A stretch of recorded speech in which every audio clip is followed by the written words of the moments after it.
تو اب مخالفین نے جو تاریخ لکھی ہے وہ بے بنیاد اور من گڑت کہانیوں پر مبنی ایک تاریخ ہے جسے حقیقت کا کوئی تعلق نہیں ہے۔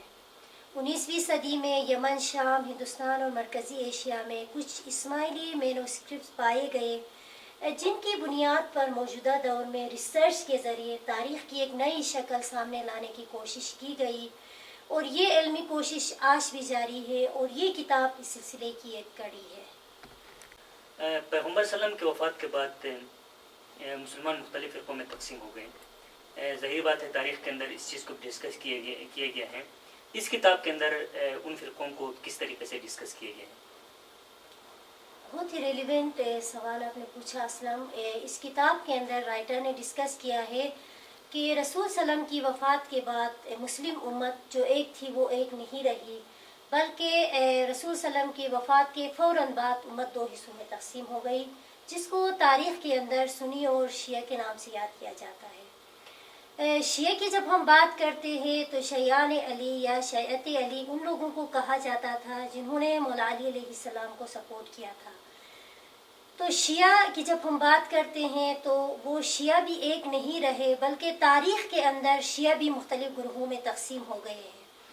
رائٹر اس کتاب کے اندر ڈائیورسٹی ان اسلام کے نام سے اس کو انٹروڈکشن میں بہت ہی سیر حاصل گفتگو کرتے ہیں کہ شیعہ اسلام کے اندر مختلف گروہ بنتے گئے۔ ان گروہ کا نام میں لے لوں گی۔ رائٹر پہلے یہ بتاتے ہیں کہ پہلا گروہ خوارج کی شکل میں امام علی علیہ السلام کی آرمی سے جنگ صفین میں الگ ہوا تھا۔ یہ بھی شیعہ کا ایک بہت بڑا گروہ تھا کہ ثانیہ کے نام سے ایک دوسرا گروہ شیعہ فرقے کے اندر بنا۔ کہا جاتا ہے کہ مختار محمد بن حنیفہ امام علی کے غیر فاطمی بیٹے تھے، جنہوں نے امام حسین علیہ السلام کے قتل کے انتقام کے طور پر ایک موومنٹ چلائی تھی جو بعد میں ایک الگ گروہ کی شکل اختیار کر گئی۔ زیدی ایک الگ گروہ بنا ہے، امام باقر علیہ السلام کے بھائی نے امامت کا الگ سے دعویٰ کیا تو وہ ایک گروہ شیعہ گروہ میں سے الگ ہو گیا۔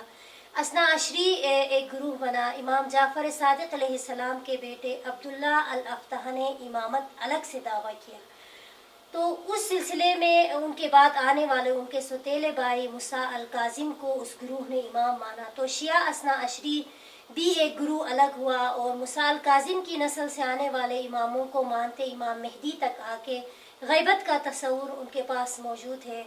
اور جو اگلا گروہ تھا اسماعیلی تھا، امام جعفر صادق علیہ السلام کے بیٹے امام اسماعیل کو مانا، اور یہ سلسلہ آج تک امامت کی شکل میں موجود ہے، اور آج پرنس کریم آغا خان کو یہ گروہ اپنا 49واں امام مانتے ہیں۔ اور رائٹر اس کتاب کے اندر مختلف ریلیجس مومنٹ کی بھی بات کرتے ہیں کہ جیسے کہ رائٹر نے معتزلائیت کی بات کی ہے کہ معتزلہ ایک ریلیجس مومنٹ تھا جو ریشنل بیسس پہ ڈسکس کرتے تھے، اور وہ ڈیفینڈرز تھے ہیومن ریشنالٹی کے۔ موسٹلی یہ تھیولوجینس تھے اور ڈفرینٹ تھیولوجیکل کنسرنس کو وہ ریشنل بیسس پہ ڈسکس کیا کرتے تھے، اور یہ موومنٹ بھی بہت دیر تک نہ چلی، اور 10th سینچری کے اندر اشعری ایک اور گروہ نے ایک اور موومنٹ نے اس کو ریپلیس کیا۔ سنی اسلام کے اندر رائٹر یہ کہتے ہیں کہ آل عباسد پیریڈ میں 4 جو فقہی سکول تھے وہ وجود میں آ گئے، جیسے مالکی ہے، شافعی ہے، حنبلی ہے۔ تو یہ سکولز جب وجود میں آئے تو ان کو ماننے والوں کا الگ الگ گروہ بنتا گیا۔ تو رائٹر یہ کہنا چاہتے ہیں کہ رسول صلی اللہ علیہ وسلم کے زمانے میں جو ایک امت تھی وہ ایک نہیں رہی، بلکہ ڈیفرنٹ گروہوں کے اندر تقسیم ہوتی گئی۔ اور اسلام کے اندر رائٹر یہ لکھتے ہیں کہ ڈائیورسٹی اور پلورلزم اس کے مین خصوصیات رہے ہیں، کیونکہ اسلام کے اندر تشریحات کی گنجائش تھی، اس کے پیغام کو سمجھنے کی گنجائش تھی، تو تب لوگوں نے اپنے اپنے انڈرسٹینڈنگ کے حوالے سے تشریحات کی اور ایک الگ الگ گروہ بنتے گئے۔ نسرین، آپ نے اس کتاب کے ریفرنس سے مسلمانوں کے مختلف فرقوں کی بات کی، آپ نے شیعہ فرقوں کی بات کی، اور اس میں سے اسماعیلی جو کہ دوسری بڑی شیعہ کمیونٹی ہے ان کے حوالے سے بات کی۔ جیسے کہ آپ کو معلوم ہے کہ اسماعیلیوں نے حکومت قائم کی تھی مختلف ادوار میں، تو اس کتاب میں اسماعیلیوں کے حکومت کو، فاطمی دور کی حکومت کو یا دوسرے دور کی حکومت کو کس طریقے سے ڈسکس کیا گیا ہے؟ اس کتاب کے اندر فاطمی دور حکومت کو الگ سے ڈسکس کیا گیا ہے، پورا ایک فیز ہے، اس فیز کے اندر ڈفرینٹ چیپٹرز کو ڈسکس کیا گیا ہے۔ رائٹر اس کتاب کے اندر یہ لکھتے ہیں کہ 909 میں شمالی افریقہ کے اندر فاطمی ریاست کی کامیابی اسماعیلی دعوت کی ایک بہت بڑی کامیابی تھی، کیونکہ مختلف جزیروں کے اندر اسماعیلی داعی کام کیا کرتے تھے۔ ان کی کامیابی اس وقت سامنے آئی جب شمالی افریقہ کے اندر فاطمی ریاست کا قیام عمل میں آتا ہے۔ جب یہ ریاست قائم ہوتی ہے تو امام مہدی علیہ السلام کو خلیفہ بنایا جاتا ہے اور مساجد کے اندر امام کے نام کا خطبہ پڑھا جاتا ہے۔ رائٹر اس کتاب کے اندر کہتے ہیں کہ یہ پوری شیعہ کمیونٹی کے لیے ایک پریویلیج تھا، کیونکہ حضرت علی علیہ السلام کے بعد کسی علوی کو اس طرح ریاست سنبھالنے کا موقع نہیں ملا تھا۔ تو اب اسماعیلیوں کی بھی ایک الگ پہچان ابھر کر سامنے آئی تھی اسلام کے دوسرے گروہوں کے ساتھ، ان کو بھی اپنی ڈسٹنکٹ آئیڈینٹی کو پریزنٹ کرنے کا موقع ملا تھا اور ریاست کی سرپرستی امام علیہ السلام کرتے تھے۔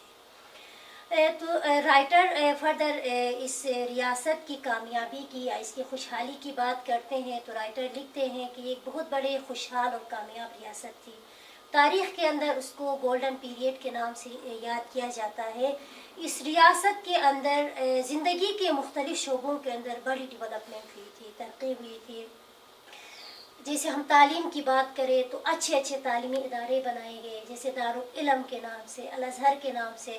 وہاں پہ دنیاوی علوم کے ساتھ ساتھ اس دور کے مروج دینی اور دنیاوی دونوں علوم پڑھائے جاتے تھے۔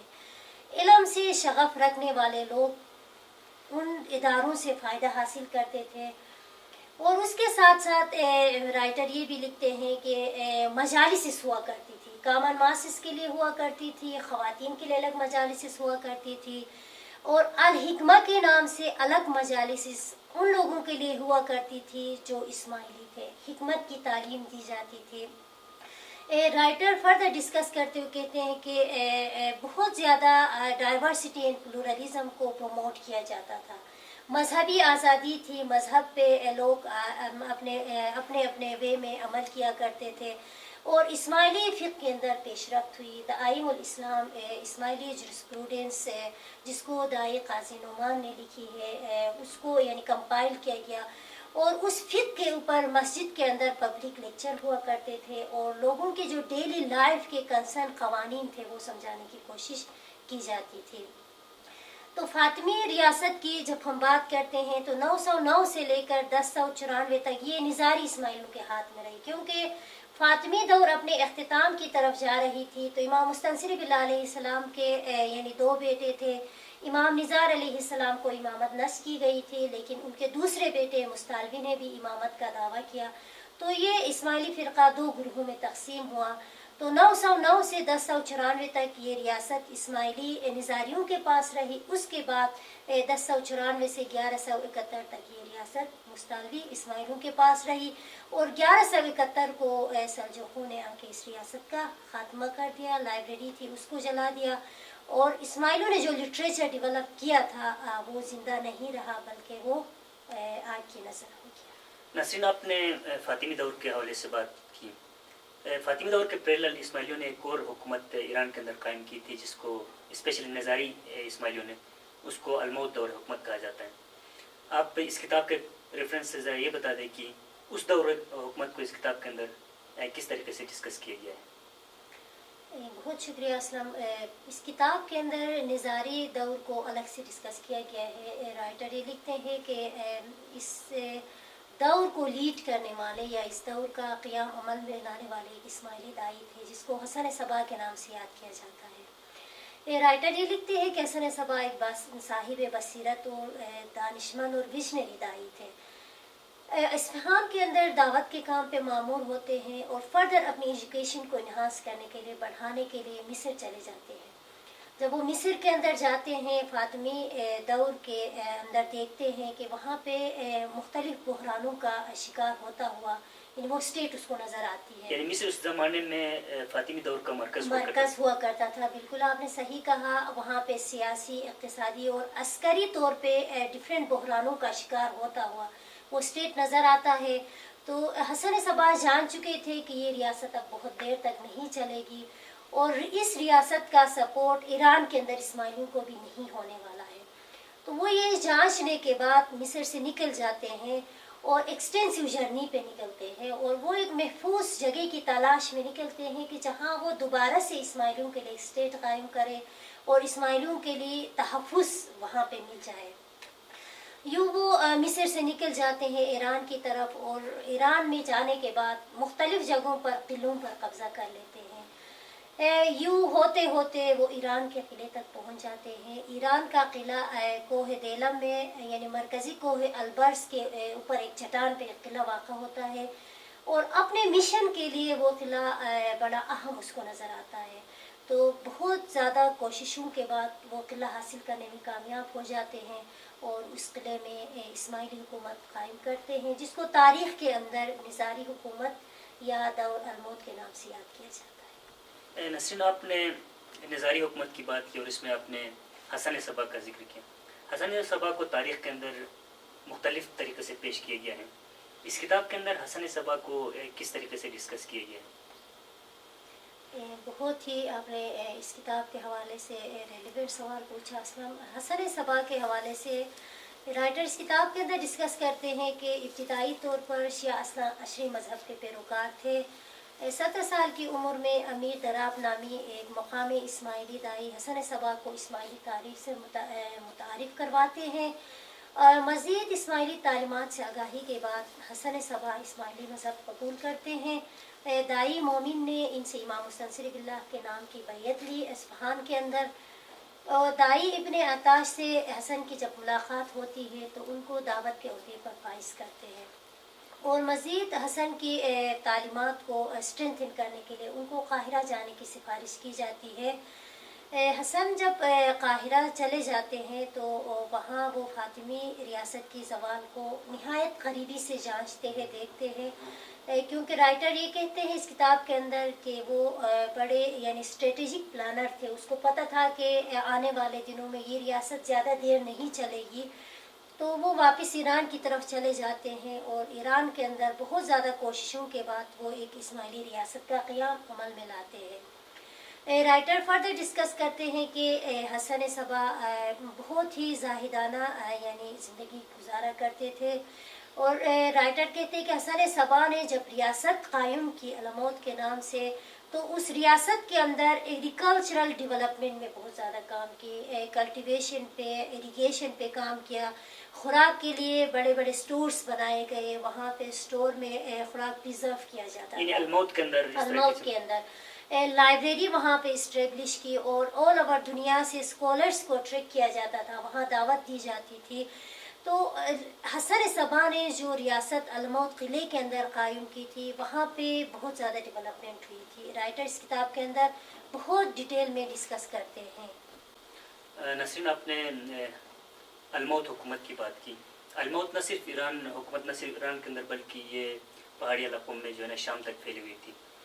جس طرح آپ نے حسن صبا کی بات کی، اسی طرح کا ایک اہم فگر رشید الدین سنان تھے، جو کہ شام کے اندر ایک اسماعیلی دائی تھے۔ اس کتاب کے ریفرنس سے آپ ذرا ہمارے ناظرین کو یہ بتا دیں کہ اس کتاب کے اندر شام کے اندر نظاری حکومت کو اور ساتھ ساتھ رشید الدین سنان کو کس طریقے سے اس کے اندر ڈسکس کی گئی ہے؟ اگرچہ دعوت کا مرکز ایران کے اندر تھا، اور ایران کے اندر رشید الدین سنان کی یعنی ایجوکیشن وہاں پہ ہوتی ہے، اس کے بعد وہاں سے حسن صبا کی قیادت میں ان کو شام کے اندر اسماعیلی دعوت پھیلانے کے لیے شام کے اندر بھیجا جاتا ہے۔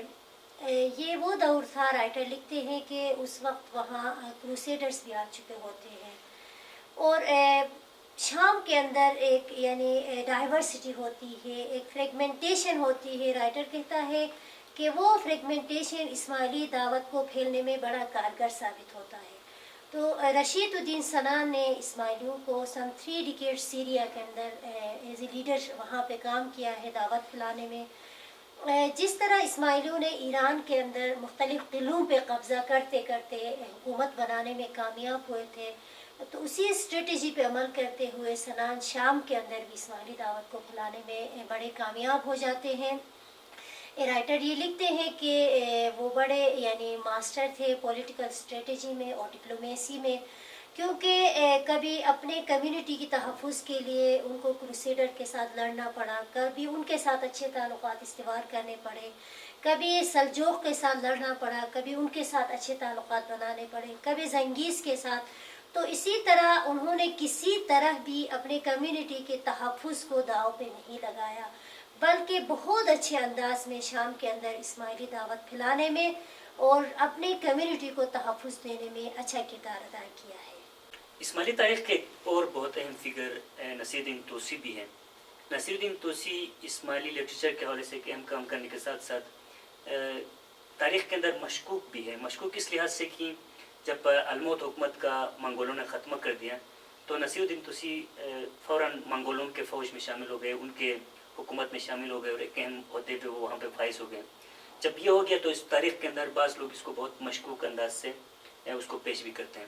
اس کتاب کے اندر نصیر الدین توسی کے کردار کو کس طریقے سے ڈسکس کیے گئے ہیں؟ اس کتاب کے اندر رائٹر نصیر الدین توسی کی ارلی لائف کو ڈسکس کرتے ہیں. رائٹر لکھتے ہیں کہ ابتدائی طور پہ نصیر الدین توسی ایک شیعہ اثناعشری فیملی میں خراسان میں پیدا ہوتے ہیں، توس میں. جب منگول اصفہان کے اندر، ایران کے اندر آ جاتے ہیں تو اسکالرس کے لیے ایک تھریٹ ہوتا ہے، کیونکہ وہ منگولز ایک ایسی قوم تھی جن کا کام لڑنا جھگڑنا، جنگجو ٹائپ کے لوگ تھے. تو رائٹر کہتا ہے کہ یہ اسکالرس کے لیے ایک تھریٹ تھا، تو اسی بنا پہ نصیر الدین توسی نظاری حکومت کے اندر پناہ لیتے ہیں. وہ وہاں پہ چلے جاتے ہیں الموت کے اندر، اور وہاں پہ علم سے شغف رکھنے والے لوگوں کے لیے ایک فیوریبل انوائرمنٹ تھا. لائبریری بنی ہوئی تھی اور وہاں اسپیشلی الموت کا جو مرکز تھا مرکزی لائبریری کے اندر چلے جاتے ہیں اور وہاں پہ بیٹھ کے جو اسلام کا جو انٹلیکچوئل انڈیورس ہے ان میں کنٹریبیوٹ کرنے میں ان کا بڑا اہم کردار ہے. تو رائٹر فردر ڈسکس کرتے ہوئے یہ لکھتے ہیں کہ نصیر الدین توسی سم 3 ڈیکیڈس وہ نظاری حکومت کے اندر رہے ہیں. انہوں نے اسٹرونومی کے اندر، میتھمیٹکس کے اندر یعنی کافی اچھی ڈیولپمنٹ کی کام کیا ہے. اب رائٹر یہ ڈسکس کرتے ہیں کہ ان کی ٹرو ریلیجس آئیڈینٹی کے حوالے سے یعنی اسکالرس متفق نہیں ہیں. شیعہ اثنا عشری اسکالرس یہ کہتے ہیں کہ اگرچہ وہ نظاری حکومت کے اندر رہے لیکن وہ شیعہ اثنا عشری ہی رہے، وہ اسماعیلی نہیں ہوئے تھے. فردر میڈلنگ کہتا ہے کہ وہ یعنی ایک فلسفر تھے، علم سے اس کو دوستی تھی، تو اس لیے وہاں پہ وہ انوائرمنٹ فیوریبل تھا تو وہ وہاں پہ رہے. ایک اور رائٹر کہتے ہیں دباش کے نام سے کہ وہ وزیر تھے، فلسفر تھے اور پولیٹکس میں اس کو انٹرسٹ تھا، اسی لیے وہ وہاں پہ والنٹری بیسس پہ رہے ہیں. تو ان شواہد کی بنیاد پر یہ نہیں کہا جا سکتا کہ توسی اسماعیلی رہے یا نہیں، تو ڈفرینٹ رائے پائی جاتی ہے. تو رائٹر اسی طرح اس کتاب کے اندر نصیر الدین توسی کے حوالے سے ڈسکشن کرتے ہیں. جب 1256 میں اسٹیٹ کا خاتمہ ہوتا ہے علماء دور کا، تو نصیر الدین توسی رائٹر بھی یہ لکھتے ہیں کہ وہ ہلاکو خان کے دربار میں سم 18 ایئرس وہاں پہ کام کرتے ہیں اور ہلاکو خان نے اس کے لیے ایک انسٹیٹیوشن بھی قائم کیا تھا. جیسے کہ ہم نے اس کتاب کے انٹرو میں ہی ہم نے کہا تھا کہ اسماعیلیوں کے حوالے سے بہت سارے افسانے بھی، میتھس بھی تاریخ کے اندر شامل کیے گئے ہیں. اس کتاب کے اندر بھی ان میں سے کچھ میتھس کو ڈسکس کیے گئے ہیں. ذرا آپ ہمارے ناظرین کو یہ بتا دیں کہ وہ میتھس کیا تھے، اور میتھس کو اس کتاب کے اندر کس طریقے سے ڈسکس کیے گئے ہیں.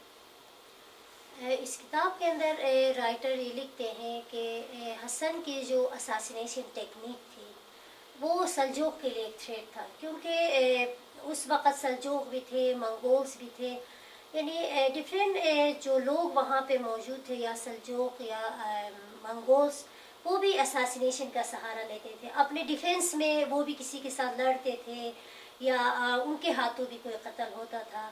تو رائٹر اس کتاب کے اندر یہ ڈسکس کرتے ہیں کہ اسلام کے اندر کوئی بھی پولیٹیکل، کوئی بھی ریلیجس یا ملٹری اساسینیشن ہوتی ہے تو وہ نظاری اسماعیلیوں کے ساتھ لیبل کیا جاتا ہے، جو کہ ایک اچھا یعنی وہ نہیں ہے، قدم نہیں ہے، یا ایک اچھی بات نہیں ہے، کیونکہ ڈفرینٹ گروہوں نے بھی قتل کا سہارا لیا ہے اپنے اسٹیٹ کو بچانے کے لیے. مطلب ایساسینیشن کا جو عمل تھا وہ سب کے لیے عام تھا، سب کے لیے عام تھا. بالکل رائٹر یہ کہتے ہیں کہ دوسرے لوگ بھی اس کا سہارا لیتے تھے، اب اسماعیلیز ہی نہیں لیتے تھے. اگر لوگوں نے لکھا ہے تو یہ ان کی مس پرسیپشنس تھے، اس طرح سے ڈیولپ کیا لوگوں نے. رول آف ہدایس کی رائٹر بات کرتے ہیں تو کہتے ہیں کہ یہ ڈیفینس ٹیکنیک تھا.